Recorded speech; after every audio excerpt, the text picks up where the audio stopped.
நீங்கள் பார்த்து கொண்டிருப்பது உங்கள் ஜாஷ்வா டிவி. சகல ஜனங்களுக்கும் நற்செய்தி.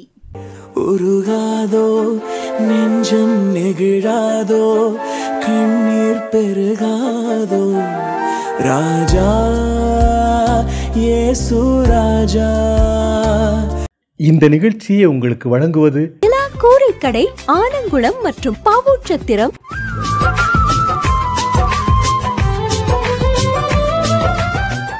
ஆண்டவராகிய இயேசு கிறிஸ்து நாமத்தினாலே உங்கள் யாவருக்கும் என் அன்பின் வாழ்த்துக்களையும் நன்றியும் தெரிவிக்கிறேன். இந்த சிலுவை தியான நேரம் என்ற நிகழ்ச்சியின் வாயிலாக கர்த்தருடைய வார்த்தையை பேசுவதிலே பெருமகிழ்ச்சி அடைகிறேன். இந்த தியான வார்த்தைகள் மூலமாய் கர்த்தர் உங்களோடு கூட பேசுவாராக. இந்த நாளிலும் கண்களை மூடி நம்ம ஆண்டுடைய முகத்தை நோக்கி பார்ப்போம். எங்கள் அன்பின் பரலோக பிதாவே, நன்றியோடு துதிக்கிறோம்ப்பா. நீர் எங்களுக்காக சிலுவையில் ஆண்டவரே சிந்தின அந்த இரத்தத்தை, அந்த மரணத்தை, அந்த உயிர்த்தெழுதலை குறித்து தியானிக்கிற ஒரு பெரிய பாக்கியத்தை எங்களுக்கு நீங்கள் தந்திருக்கிறீங்கப்பா. உமக்கு ஸ்தோத்திரம். இந்த வார்த்தைகள் மூலமாக என்னோடும் எங்களோடும் நீ பேசுவீராக. கேட்குற ஒவ்வொருவரோடும் ஆவியானவர் பேசி உம்முடைய அற்புத வல்லமை நீ வெளிப்படுத்தும். நீர் அப்படி செய்ய போகிறதுக்காக நன்றி. இயேசுவின் நாமத்தில் பிதாவே, ஆமென். இந்த நாளிலும் இந்த சிலுவை தியான நேரம் இந்த நிகழ்ச்சியில் ஆண்டவர் இன்னைக்கு நம்ம கொடுத்துருக்கிற தலைப்பு இயேசு அற்புதரே. நம்முடைய ஆண்டவராகிய இயேசு அற்புதர். அதற்கும் சிலுவை தியானத்துக்கும் என்ன சம்பந்தம் இருக்குது அப்படின்னு நீங்கள் நினைக்கலாம். சிலுவையிலே அவர் சிந்தின அந்த இரத்தம், அவர் பட்ட பாடுகள், இதன் மூலமாகத்தான் நம்ம சகல ஆசீர்வாதங்களையும் பெற்றுக்கொள்ளுகிறோம். அதனால தான் அதோடு இதை இணைத்து ஆண்டவர் நாளில் நம்மோடு பேச போகிறார். இயேசு அற்புதமானவர். அவர் இந்த உலகத்தில் பிறந்ததே ஒரு அற்புதம்தான். 33 வருஷ காலங்கள் வாழ்ந்தார். 3 வருட காலங்கள் பிதாவினுடைய சித்தத்தை நிறைவேற்ற முடியாத அவருடைய ஊழியங்களை செய்தார். அந்த ஊழியம் செய்த நாட்களிலே ஜனங்களுக்கு அவர் செய்த அற்புதங்கள் ஏராளம் ஏராளம். முதலாவது அவர் செய்த அற்புதமே கானாவூர் திருமண வீட்டில் தண்ணீரை திராட்சரசமாய் மாற்றினார். அடுத்து பார்த்திங்கன்னா ஒவ்வொருத்தரையாக வியாதியஸ்தர்களை ஏராளமான பேரை அவர் சுகமாக்கினார். திமிர்வாதக்காரனை சுகமாக்கினார். மரித்தோரை உயிரோடு அவர் எழுப்பினார். குருடர்களை பார்வையிட செய்தார். முடவர்களை நடக்க வைத்தார். ஊமையர்களை பேச வைத்தார். பிசாசின் கட்டுகளிலிருந்து ஜனங்களை விடுதலையாக்கினார். எண்ணிலடங்காத அற்புதங்களை ஆண்டவர் செய்தார். கடல் மேல் ஆண்டவர் நடந்தார். அது மாத்திரல்ல, அகோரமாய் காற்றும் புயலும் அடித்த பொழுது, சீஷைகள் தவித்த பொழுது அந்த காற்றை ஆண்டவர் அமைதிப்படுத்தி அவரே தேவன் என்பதை அவர் வெளிப்படுத்தினார். காற்றும் கடலும் கூட அவருக்கு அடங்கினது. அப்படிப்பட்ட அற்புதங்களை அவர் செய்தார். அவரை தேடுகிற ஒவ்வொருவருக்கும் அவர் அற்புதராக இருக்கிறார். ஹல்லேலூயா. அது மாத்திரம் இல்லை, அவர் செய்த அவருடைய அற்புதத்தில் பெரிய அற்புதம் என்ன தெரியுமா? சிலுவையில் உலகத்தார் எல்லா கண்களுக்கும் முன்பாக அவரை அடித்தார்கள். வாரினால் அடித்தார்கள், ஆணிகளால் அடித்தார்கள். சிலுவையில் அவரை தொங்க வைத்தார்கள். நிறைய பாடுகளை அவர் அனுபவித்து தன்னுடைய முழு இரத்தத்தையும் பூமியிலே சிந்தினார். உங்களுக்காக, எனக்காக சிந்தி அவர் மரித்து விட்டார். மரித்து அவரை கல்லறையிலே வைத்து விட்டாங்க. ஆனால் 3ஆம் நாளிலே இயேசு உயிரோடு கூட எழுந்தார். ஹல்லேலூயா. அவருடைய சீஷைகள் எல்லாருக்கும் தரிசனமானார். நம்முடைய மீட்பர் இன்றைக்கும் அவர் உயிரோடு இருக்கிறார். அதுதான் அவருடைய அற்புதத்திலே பெரிய அற்புதம்னு சொல்லலாம். ரொம்ப மகிமையான ஒரு அற்புதம்னு சொல்லலாம். இப்படிப்பட்ட அற்புதங்களை செய்கிற நம்முடைய ஆண்டவர் நமக்கு இருக்கிறார். ஹல்லேலூயா. அதனால் நம்ம கவலைப்பட வேண்டிய அவசியம் இல்லை, பயப்பட வேண்டிய அவசியம் இல்லை. இயேசு அற்புதர். ஒரு பாட்டு கூட அப்படி இருக்குது, அற்புதர் அற்புதர் அற்புதர் இயேசு அற்புதர். அவரை அண்டி வந்த எல்லாருக்கும் இயேசு அற்புதர். நீங்கள் இயேசுவை அண்டி வந்திருக்கீங்களா? உங்கள் வாழ்க்கையில் கட்டாயம் அவர் அற்புதம் செய்வார். அவரை தேடுகிற ஒவ்வொருவருக்கும் அவர் அற்புதம் செய்வார். அப்போ ஆண்டவர் இப்படிப்பட்ட அற்புதங்களை நமக்கு செய்யணும். நம்முடைய பிரச்சனைகளை அவர் தீர்க்கணும். நமக்கு விரோதமாய் அகோர புயல் போல எழும்பி வருகிற பிரச்சனைகளை அவர் அமைதிப்படுத்தணும். எங்கள் குடும்பத்தில் இருக்கிற வியாதிகளை அவர் சுகமாக்கணும். கடன் பிரச்சனைகளை அவர் தீர்க்கணும். அப்படின்னா அந்த பாரங்கள் எல்லாத்தையும் இயேசு சிலுவையிலே சுமந்து விட்டார். எல்லாத்தையும், உங்களுடைய வியாதி, உங்களுடைய பலவீனம், உங்களுடைய பாடு, என்னென்ன பாடு வீட்டுக்குள்ளே நீங்கள் சகிக்கிறீங்களோ, என்னென்ன துக்கங்களையும் வேதனைகளையும் நீங்கள் அனுபவிக்கிறீங்களோ, எல்லாவற்றையும் இயேசு சிலுவையிலே சுமந்து தீர்த்து விட்டார். ஆதலால் அவருடைய பிள்ளைகளாகிய நாம் அவரை நோக்கி பார்க்கும்போது கட்டாயம் நம்முடைய வாழ்க்கையிலே இந்த காரியங்கள் ஒவ்வொன்றிலும் அவர் அற்புதங்களை செய்வார். அப்போ ஆண்டவர் சொல்லுகிறார், இந்த அற்புத தேவனுடைய வல்லமை உங்களுடைய தனிப்பட்ட வாழ்க்கையில் உங்களுடைய குடும்பத்தில் வெளிப்படணும்னா நாமளும் சில காரியங்களை செய்யணும்னு ஆண்டவர் எதிர்பார்க்கிறார். அதுக்கு தான் ஆண்டவர் சொல்லியிருக்கிறார். யோசுவாவின் புஸ்தகம் 3ஆம் அதிகாரம் 5ஆம் வசனம் சொல்லுகிறது, யோசுவா ஜனங்களை நோக்கி, உங்களை பரிசுத்தம் பண்ணி கொள்ளுங்கள், நாளைக்கு கர்த்தர் உங்கள் நடுவில் அற்புதங்களை செய்வார். யோசுவா இஸ்ரேல் ஜனங்களை எகிப்திலிருந்து அழைத்து கொண்டு வந்து மோசே அழைத்து கொண்டு வந்தார். மோசேயின் மரணத்துக்கு பின்பு யோசுவா அவங்களை கானான் தேசத்துக்குள்ளே அவங்களை அழைத்து கொண்டு போய் கொண்டிருக்கிறார். இப்போ அவங்க யோர்தான் நதியை தாண்ட வேண்டும். யோர்தான் கரை புரண்டு ஓடிக்கொண்டிருக்கிறது. அப்போ இந்த கரை புரண்டு ஓடுகிற நதியை இந்த 30 லட்சத்துக்கும் மேலான ஜனங்கள் தாண்டணும்னா சாதாரணமான காரியம் கிடையாது. அதனால் அப்போ யோர்தான் நதியில் தேவன் ஒரு அற்புதத்தை செய்தால் ஒழிய இவங்களால் அந்த இடத்த தாண்ட முடியாது. அப்போ தான் யோசுவா ஜனங்களை பார்த்து சொல்லுகிறார், உங்களை பரிசுத்தம் பண்ணி கொள்ளுங்கள், நாளைக்கு கர்த்தர் உங்கள் நடுவில் அற்புதங்களை செய்வார். ஹல்லேலூயா. அப்போ ஜனங்கள் தங்களை பரிசுத்தம் பண்ணி கொண்டார்கள். எப்படிலாம் பரிசுத்தம் பண்ணி கொண்டாங்க அப்படின்னு போடலை. ஆனால் அதே வார்த்தையை தான் ஆண்டவர் இன்னைக்கு நமக்கு சொல்கிறார். உங்கள் வாழ்க்கையில், தனிப்பட்ட வாழ்க்கையில், உங்கள் குடும்பத்தில் நீங்கள் விரும்புகிற அற்புதங்களை தேவன் செய்யணுமா, உங்களை பரிசுத்தம் பண்ணி கொள்ளுங்கள். ஹல்லேலூயா. நம்முடைய ஆண்டவர் பரிசுத்தம் உள்ள தேவன். அக்கிரம சிந்தையோடு நம்ம ஜெபித்தா அந்த ஜெபத்துக்கு அவர் பதில் கொடுக்க மாட்டார்னு வசனம் சொல்லுகிறது. அவருடைய நாமத்தினால நம்ம எதை கேட்டாலும் அதை நான் செய்வேன் வாக்கு கொடுத்திருக்கிறார். ஆனால் நம்ம பரிசுத்தமாக இருக்கணும்னு விரும்புகிறார். அவர் அற்புதங்களை செய்வதற்கு உங்கள் வாழ்க்கையில் காணப்படுகிற பாவங்கள் தடையாக இருக்கலாம், உங்கள் குடும்பத்தில் காணப்படுகிற அக்கிரமங்கள் தடையாக இருக்கலாம். அதனால தான் ஆண்டவர் சொல்லுகிறார், உங்களை பரிசுத்தம் பண்ணி கொள்ளுங்கள். எப்படி நம்மளை பரிசுத்தம் பண்ணி கொள்வது? கர்த்தருடைய வசனம் யோவான் 17ஆம் அதிகாரத்தில் இயேசு சொல்லுகிறார். யோவான் 17ஆம் அதிகாரம் 17ஆம் வசனத்தில், உம்முடைய சத்தியத்தினாலே அவர்களை பரிசுத்தமாக்கும், உம்முடைய வசனமே சத்தியம். உங்களுக்கு இந்த டிவி வாயிலாக கூட ஏராளமான சத்தியங்கள் சொல்லப்படுகிறது. நீங்கள் வேதத்தை வாசிப்பீங்க. கர்த்தர் இன்னும் பல வழிகளில் உங்களோட பேசுவார். இந்த சிலுவை தியானம் என்று சொல்லி ஒவ்வொரு வார்த்தைகள் மூலமும் கர்த்தர் உங்களோடு பேசி கொண்டிருப்பார். அதெல்லாம் கேட்டுட்டு அப்படியே நம்ம போயிடாம இந்த வார்த்தைகளின்படியே நம்மை வாழ்க்கையை ஒப்பு கொடுத்து சரிப்படுத்தி நம்மை நாம் பரிசுத்தம் பண்ணி கொள்ள வேண்டும். ஹல்லேலூயா. அப்படி நம்மளை பரிசுத்தப்படுத்தணும். அடுத்து ஆண்டவருடைய வசனம் சொல்லுகிறது, இயேசு கிறிஸ்துவின் ரத்தம் சகல பாவங்களை நீக்கி நம்மை சுத்திகரிக்கும். ஆண்டவர் உங்களுக்குள்ள உணர்த்தி, பரிசுத்த ஆவியானவர் பாவத்தை குறித்தும் நீதியை குறித்தும் நியாய தீர்ப்பை குறித்தும் கண்டித்து உணர்த்துகிறார். அவர் உங்களுக்குள்ள உணர்த்தி கொண்டிருக்கிற அந்த சத்தத்துக்கு உங்கள் மனசாட்சியில் ஆண்டவர் பேசுகிறார் இல்லையா, இதெல்லாம் நம்ம வீட்டில் ஒரு பாவமாக இருக்குது, என் வாழ்க்கையில் இது பாவமாக இருக்குன்னு உங்களுக்கு கண்டித்து உணர்த்துறார் இல்லையா, அதை குறித்து நீங்கள் அசதியாக இல்லாமல் அந்த காரியங்களை குடும்பமாகவோ தனிப்பட்டோ நீங்கள் உட்கார்ந்து ஜெபம் பண்ணி அந்த பாவங்களை அறிக்கையிட்டு, இயேசுவே எங்களுக்கு இந்த பாவங்களை மன்னியும், உங்களுடைய இரத்தத்தினால் எங்களை கழுவும் என்று சொல்லி உங்களையும் உங்கள் குடும்பத்தையும் நீங்கள் பரிசுத்தப்படுத்திக் கொள்வீர்கள் என்றால் தேவன் சொல்லுகிறார், உங்களுக்கு நான் அற்புதங்களை செய்வேன். ஹல்லேலூயா. அப்போ பரிசுத்தம் பண்ணிக்கொள்ள நம்முடைய வாழ்க்கை அவருடைய வார்த்தையினாலும் அவருடைய இரத்தத்தினாலும் அவருடைய நமக்குள் கண்டித்து உணர்த்துகிற பரிசுத்த ஆவியானுடைய வல்லமையினாலும் நம்மை பரிசுத்தம் பண்ணிக்கொண்டே இருக்கணும். நம்ம குறைவுள்ளவங்க தான். ஒரு நேரம் நல்லா இருப்போம், இன்னொரு நேரம் சில தவறுகள் நம்ம வீட்டுக்குள்ளே நடந்துடும், நம்ம வாழ்க்கையில் நடந்துடும், பிள்ளைகளுக்குள்ளே, நம்முடைய கணவனுக்குள்ளே, மனைவிக்குள்ளே இப்படிலாம் நடந்துடும், நம்ம தொழிலில் நடந்துடும். ஆனால் அந்த காரியங்கள் நம்மளை விட்டு அகற்றப்படணும். அப்போ தான் தேவன் நம்ம விரும்புகிற அற்புதங்களை செய்வார். அப்போ இன்றைக்கு உங்களோட அவர் பேசுகிறாருன்னா நமக்குள்ளே ஒரு பரிசுத்த குலைச்சல் இருக்கு என்று தானே அர்த்தம். அந்த காரியங்களை ஆராய்ந்து பார்த்து குடும்பமாக தனியாக நீங்கள் ஜெபத்தில் உட்கார்ந்து உங்களை பரிசுத்தம் பண்ணிக்கொள்ளுங்கள். கர்த்தர் உங்களுக்கு அற்புதங்களை செய்வார். அடுத்த ஆண்டு சொல்கிறார், மார்க் 11:24 வசனத்தில் சொல்லப்பட்டிருக்கிறது.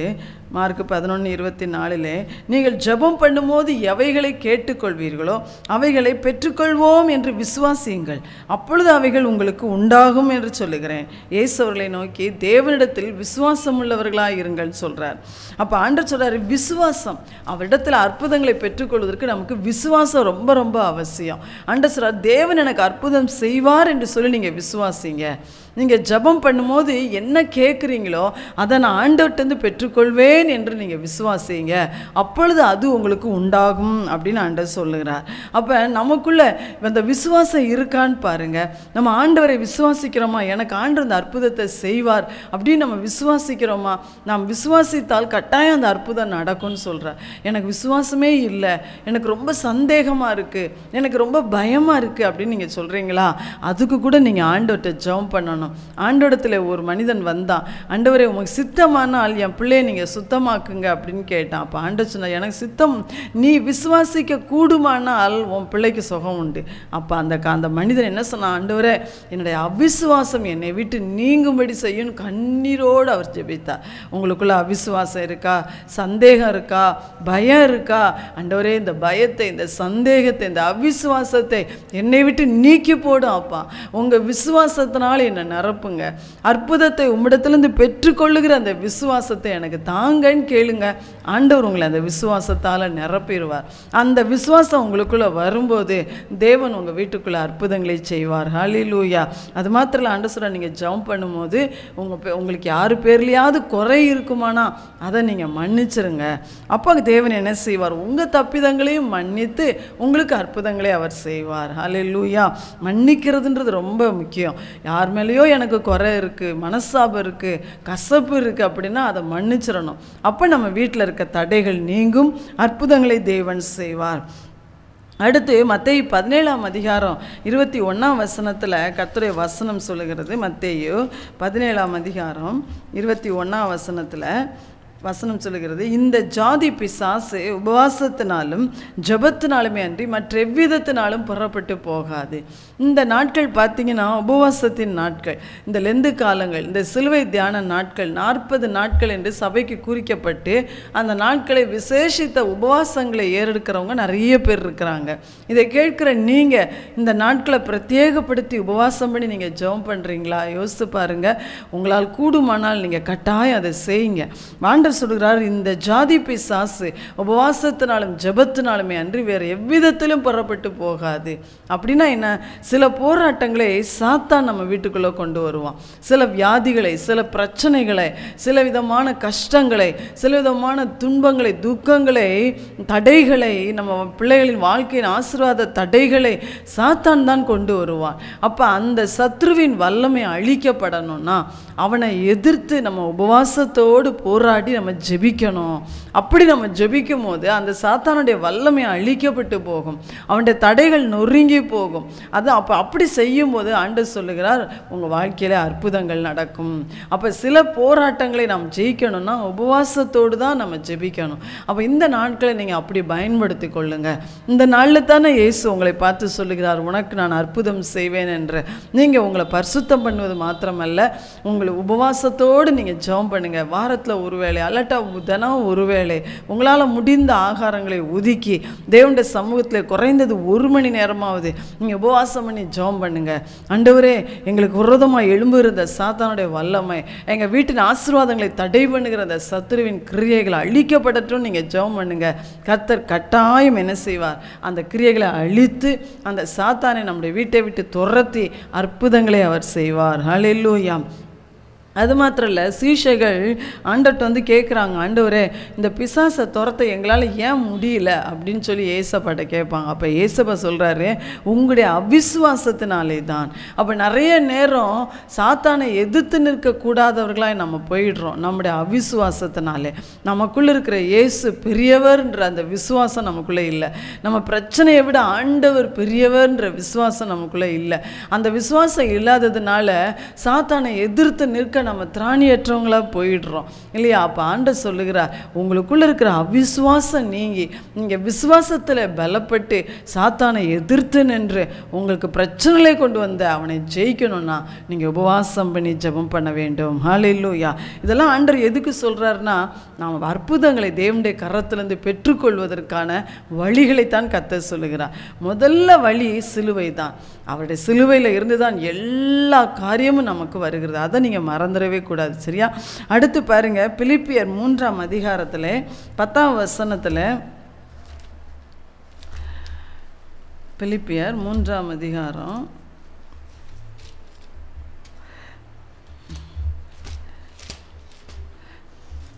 3ஆம் அதிகாரம் 10ஆம் வசனத்தில் பவுல் இப்படியாய் சொல்லுகிறார், இப்படி நான் அவரையும் அவருடைய உயிர்த்தெழுதலின் வல்லமையையும் அவருடைய பாடுகளின் ஐக்கியத்தையும் அறிகிறதற்கும் அவருடைய மரணத்துக்கு ஒப்பான மரணத்துக்குள்ளாகி எப்படியாயினும் நான் மரித்தோரிலிருந்து உயிரோடு எழுந்திருப்பதற்கு தகுதியாகும்படிக்கும் அவருக்காக எல்லாவற்றையும் நஷ்டம் என்று விட்டேன், குப்பையுமாய் எண்ணுகிறேன். நான் முதலாவதாய் உங்களுக்கு சொன்னேன், இயேசு சிலுவையில் மரித்து உயிரோடு எழுந்தது தான் மிகப்பெரிய அற்புதம் என்று சொல்லி. ஏன்னா அந்த உலகத்தில் யாருமே மனுஷனுடைய பாவங்களுக்காக மரித்து ரத்தம் சிந்தி அடுத்து உயிரோடு எழுந்ததாக சரித்திரமே கிடையாது. இயேசு ஒருவர் தான் அப்படி மரித்து உயிரோடு கூட எழுந்தார், மரணத்தை ஜெயித்தார். அப்போ பவுல் சொல்கிறாரு, நானும் அவரை போலவே மரித்தோரிலிருந்து உயிரோடு எழும்பணும். அப்போ இயேசு மரணத்திலிருந்து உயிரோடு எழுந்தது போல் நம்ம ஒவ்வொருத்தர் வாழ்க்கையிலையும் ஒரு அற்புதம் நடக்கணும், கட்டாயம் நடக்கணும். என்ன அற்புதம்? நாமளும் மரணத்தை ஜெயித்து உயிரோடு கூட எழும்பணும். இயேசுவோடு நம்மளும் உயிர் தள்ளணும்.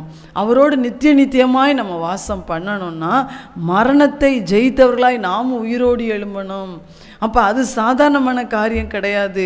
ஒருவேளை இந்த உலகத்தில் மரணத்தை நாம் சந்திப்போம் என்றால் அந்த மரணத்துக்கு பின்னால் நம்ம உயிர் தெழணும், இயேசுவோடு கூட உயிரோடு எழும்பணும், எழும்பி அவரோடு கூட அந்த பரலோக ராஜ்யத்துக்குள்ளே வாசம் பண்ணணும்.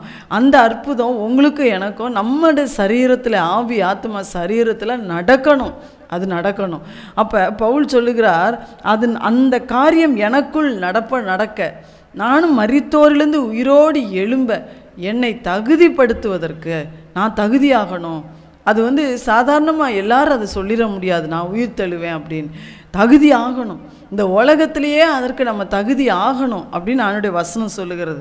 அப்போ அதுக்காக பவுல் என்ன செய்தாராம், அவருக்காக எல்லாவற்றையும் நஷ்டம் என்று விட்டேன், குப்பையுமாக எண்ணுகிறேன். எல்லாவற்றையும் தான் என்னது? 7ஆம் வசனத்தில் அவர் சொல்கிறாரு, எனக்கு லாபமாய் இருந்தவைகள் எவைகளோ அவைகளை கிறிஸ்துவுக்காக நஷ்டம் என்று எண்ணினேன். அவருக்கு என்னென்ன லாபமாக இருந்துச்சா? உலகத்தில் அவர் நல்ல ஒரு பெரிய படிப்பாளி, கல்விமான், அறிவில் சிறந்தவர், யூத குலத்தில் அவர் ரொம்ப மேன்மையான ஒரு ஸ்தானத்தில் இருந்தவர். அப்போ அவருக்கு இன்னும் பார்த்தீங்கன்னா இயேசுவை அவர் விசுவாசிக்கலை அப்படின்னு சொன்னால் யூதர்களுடைய நியாயப்பிரமாணத்தின்படி அவர் ரொம்ப உயர்ந்த ஒரு ஸ்தானத்துக்குள்ளே இன்னும் அவர் போயிருப்பார். ஆமாம், ரொம்ப ஒரு ஐஸ்வர்யவானு கூட பவுல் அப்போஸ்தலன். ஆனால் இயேசுவை அறிகிற அறிவின் மேன்மைக்காக, ஆண்டவருடைய பாடுகளை குறித்து அறிந்து கொள்வதற்காக, மரித்தோரிலிருந்து அவர் உயிரோடு எழும்புவதற்காக, இயேசு மரணத்தை ஜெயித்து எப்படி உயிர்த்தெழுந்தாரோ அதுபோல் தானும் உயிர்த்தெழும்படியான தகுதி உண்டாவதற்காக அவர் சொல்கிறாரு, உலகத்தில் எனக்கு எது மேன்மையாக தெரிஞ்சிச்சோ எல்லாத்தையும் நான் நஷ்டம் என்று விட்டேன், அதை குப்பையுமாய் எண்ணுகிறேன் அப்படின்னு சொல்கிறார். அதே மாதிரி தான் பாருங்கள், அவர் கடைசி நேரத்தில் அவர் சொல்கிறாரு, மரணம் எனக்கு ஜீவன், சாவு எனக்கு ஆதாயம் என்று சொன்னார் பவுல் அப்போஸ்தலன். கடைசி நேரத்தில் தான் வாழ்க்கையில் என்ன சொன்னார்? நல்ல போராட்டத்தை நான் போராடினேன், ஓட்டத்தை முடித்தேன், இது முதல் நீதியின் கிரீடம் எனக்காக வைக்கப்பட்டிருக்குன்னு சொல்லி அவருக்கென்று வைக்கப்பட்டிருக்கிற அந்த காரியத்துக்கு ஆயத்தமாக்கப்பட்டார். அவர் இரத்த சாட்சியாய் கொல்லப்பட்டார். நீரோ மன்னனால் கழுத்து தலை வெட்டி அவர் கொல்லப்பட்டார். ஆனால் அந்த நிமிஷத்தில் தானே அவர் ஆணுடைய ராஜ்யத்துக்கு போய் சேர்ந்திருப்பார். அந்த பரிசுத்தவான் அவர் தான் சொல்லுகிறார், உங்களுடைய வாழ்க்கையிலும் என்னுடைய வாழ்க்கையிலும் மரணத்திலிருந்து நம்ம உயிரோடு எழுந்து இயேசுவோடு நித்தியமாய் வாழுகிற அந்த அற்புதத்தை ஒரு நாள் நம்ம ருசிக்கணும். அதற்கு இப்பொழுதே இந்த உலகத்தில் உள்ள எல்லா ஆசைகளையும் எல்லா இச்சைகளையும் நாம் குப்பையாக எண்ண வேண்டும். நான் இருக்கிற வரைக்கும் எல்லாத்தையும் அனுபவிச்சுட்டு போயிடணும் அப்படி கிடையாது. அண்டர்ஸ்டா, நீங்கள் எதெல்லாம் என் இயேசுவை அறியணும், என் இயேசப்பா ராஜ்யத்துக்குள்ளே நான் போகணும் அப்படின்னு சொல்லி இயேசுவை அறிகிற அறிவின் மேன்மைக்காக அவரோடு கூட உயிர்த்தெழுகிற அந்த அற்புதம் உங்கள் வாழ்க்கையில் நடக்கணுன்றதுக்காக நீங்கள் எதையெல்லாம் நஷ்டம் சொல்லி இந்த உலகத்தில் நினைக்கிறீங்களோ, எந்தெந்த ஆசாபாசங்கள், எந்தெந்த ஆசைகள், இச்சைகள், அன்புகள், என்னென்ன மேன்மைகள், எதை ஆண்டவருக்காக நீங்கள் எவ்வளவு நீங்கள் தூசியாய் உதறி, இந்த ஆசையெல்லாம் எனக்கு வேண்டாம், என் இயேசு எனக்கு போதும், இந்த மேன்மையெல்லாம் எனக்கு வேண்டாம், என் இயேசு எனக்கு போதும் என்று சொல்லி என்னென்ன உலக இன்பங்களையும் ஆசைகளையும் ஆண்டவருக்காக எல்லாவற்றையும் விட்டு நீங்கள் ஆண்டவரை தேடுகிறீங்களோ அப்போ ஆண்டவர் உங்களை அவரோடு கூட மரித்து உயிரோடு எழும்புவதற்கு உங்களையும் என்னையும் அவர் தகுதியுள்ளவர்களாக்குவார். ஹல்லேலூயா. சிலர் நம்மளை பார்த்து சொல்வாங்க, இன்னும் பைத்தியக்காரன் போல இருக்க, இதெல்லாம் நீ அனுபவிக்க மாட்டியா? அனுபவிக்கலாம். ஆனால் இந்த உலகத்தோடு நம்ம வாழ்க்கை முடிந்து போகும். நாம் அந்த எரிகிற அக்கினி கடலுக்குள்ளே தான் போய் விழணும். ஆண்டவர் சொல்லுகிறார், அவரோடு கூட சிலுவை மரணத்தை ஜெயித்த இயேசுவோடு கூட நாமும் உயிர் தள்ள வேண்டும் என்றால் அந்த உலகத்தில் எது எது ஆசையாக இருக்கா, இன்பமாக இருக்கா, இன்னும் கொஞ்சம் அனுபவிக்கணும்னு இருக்கா, அது எல்லாவற்றையும் சிலுவையில் அறைந்து விட நம்ம ஒப்பு கொடுத்துடணும். அதை எல்லாவற்றையும் இயேசுவை அறிகிற அறிவின் மேன்மைக்காக ஒப்பு கொடுக்கும் போது அந்த அற்புதமும் நம்ம வாழ்க்கையிலே கட்டாயம் நடக்கும் என்று கர்த்தருடைய ஆவியானவர் சொல்லுகிறார். ஹல்லேலூயா. அப்படிப்பட்ட அந்த பரிசுத்த வாழ்க்கைக்கு, அந்த மேன்மையான வாழ்க்கைக்கு இந்த வார்த்தைகளை கேட்கிற நம்ம ஒவ்வொருவரும் ஒப்பு கொடுப்போம் என்றால் இயேசு அற்புதராய் உங்கள் வாழ்க்கையில் வெளிப்படுறதை நீங்கள் பார்ப்பீங்க. சிலுவையில் அவர் நமக்காய் ரத்தம் சிந்தி என்னென்ன ஆசீர்வாதங்களை நமக்காய் சம்பாதித்து வைத்தாரோ அந்த எல்லா ஆசீர்வாதங்களையும் அற்புதங்களையும் உங்கள் வாழ்க்கையில் நீங்கள் கட்டாயம் அனுபவிக்க முடியும் என்று கர்த்தருடைய வார்த்தை சொல்லுகிறது. அந்த வார்த்தைக்கு நம்மளை ஒப்பு கொடுப்போமா? நம்ம எல்லாரும் ஜெபம் பண்ணுவோம். எங்கள் அன்பின் பரலோக பிதாவே, உம்மை நன்றியோடு நாங்கள் துதிக்கிறோம்ப்பா. எங்களோடு நீ பேசின வார்த்தைகளுக்காய் ஸ்தோத்திரம். என் இயேசுனை அற்புதர் ஆண்டவரை, அலைகடல் மேலே நடந்த எங்கள் இயேசுனை அற்புதர், அகோர காற்றை அமைதிப்படுத்தியவர், சிலுவை மரணத்தை ஜெயித்து உயிரோடு எழுந்த எங்கள் இயேசுனை அற்புதர் அப்பா. உலகத்தில் இருக்கிறவனிலும் பெரியவராக இருக்கிற எங்கள் இயேசு அற்புதர். இந்த அற்புதருடைய ஆண்டவரை வல்லமையை இந்த வார்த்தையை கேட்கிற ஒவ்வொருவரும் ருசிக்கணும் இயேசுப்பா, ருசிக்கணும் ஐயா. இந்த தியான நாட்களில் ஒவ்வொருவரும் தங்களை பரிசுத்தம் பண்ணி கொள்ளட்டும் ஆண்டவரே. உபவாசத்தை ஜெபித்து சாத்தானுடைய போராட்டங்களை அவர்கள் ஜெயிக்கட்டும். உம்முடைய சிலுவையை நோக்கி பார்த்து எல்லா பலனையும் அவங்க பெற்றுக்கொள்ளட்டும் ஆண்டவரே. எல்லாவற்றுக்கும் மேலா இந்த உலக மேன்மைகள் எல்லாம் இயேசுவை அறிகிற அறிவுக்காக எல்லாவற்றையும் நஷ்டம் என்று விட்டு உம்மோடு உயிர் தள்ளக்கூடிய அந்த அற்புதத்தை ஒவ்வொரு ருசிக்க கிருபை தாரும். எங்களுக்கு அப்படிப்பட்ட கிருபை நீ தருகிறதுக்காய் உமக்கு நன்றி. இயேசுவின் நாமத்தில் கேட்கிறோம் ஜீவனுள்ள தகப்பனே. ஆமேன், ஆமேன். நண்பர்களாய் குடும்பமாய் கொண்டாடி மகிழ நிலா கூரை கடை வாங்க. நமது நிலா கூரை கடை ஆலங்குளம் மற்றும் பாவூர்சத்திரத்தில் உள்ளது. மதியம் மற்றும் இரவு உணவுக்கு சிறந்த இடம்.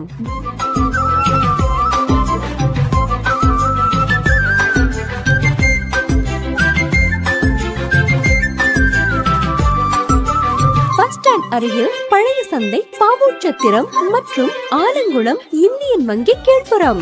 சீரக சம்பா மட்டன் மற்றும் சிக்கன் பக்கெட் பிரியாணி கிடைக்கும். உங்கள் எல்லா சுப நிகழ்ச்சிகளுக்கு ஆர்டரின் பெயரில் சிறந்த முறையில் உணவுகள் செய்து கொடுக்கிறோம். நிலா கூரை கடை ஆலங்குளம் மற்றும் பாவூர்சத்திரம்.